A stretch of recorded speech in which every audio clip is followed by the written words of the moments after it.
আমরা পরীক্ষা দিলে ফেল করি, আর ফেল করবোই না কেন? কারণ আমরা তো পড়ার সময় পাই না। এ দেখেন 365 দিনে 1 বছর, আর 1 বছরের মধ্যে 52 দিনে থাকে শুক্রবার, আর এই 52 দিন শুক্রবার যদি বাদ দেয় বাকি থাকে 313 দিন। এর মধ্যে শীতকাল, গ্রীষ্মকাল, বর্ষাকাল এই বাবদ বন্ধ থাকে 50 দিন, আর এই 50 দিন যদি বাদ দেয় বাকি থাকে 263 দিন। এর মধ্যে আমরা যদি দৈনিক 8 ঘন্টা করে ঘুমাই এ বাবদ চলে যায় 122 দিন, আর 122 দিন বাদ দিলে বাকি থাকে 140 দিন।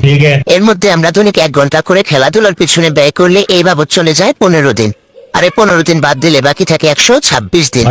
এর মধ্যে আমরা 2 ঘন্টা খাওয়া গোসলের পিছনে যদি প্রতিদিন ব্যয় করি এই বাবদ চলে যায় 30 দিন, আর 30 দিন বাদ দিলে বাকি থাকে 96 দিন।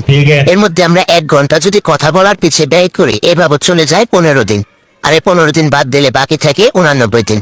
এর মধ্যে আমরা পরীক্ষা দেই বছরে 35 দিন, আর 35 দিন যদি বাদ দেয় বাকি থাকে 46 দিন। এর মধ্যে ঈদ, উৎসব, বিভিন্ন কনসার্ট এ বাবদ চলে যায় 40 দিন, আর এই যদি 40 দিন বাদ দেয় বাকি থাকে 6 দিন। এর মধ্যে আমরা বছরে অসুস্থ থাকি কমপক্ষে 3 দিন, আর এই 3 দিন যদি বাদ দেয় বাকি থাকে আর 3 দিন। এর মধ্যে আমরা বছরে ঘুরতে যাই কমপক্ষে 2 দিন, আর এই 2 দিন যদি বাদ দেয় বাকি থাকে আর 1 দিন। এখন অনেকেই বলতে পারবেন তাহলে একদিন হয়তো আমাদের হাতে পড়ার সময় আছে, তাহলে জন্মদিন, এই জন্মদিন যাবে কোথায়? আর এই জন্মদিন পালন করতে চলে যায় আমাদের 1 দিন।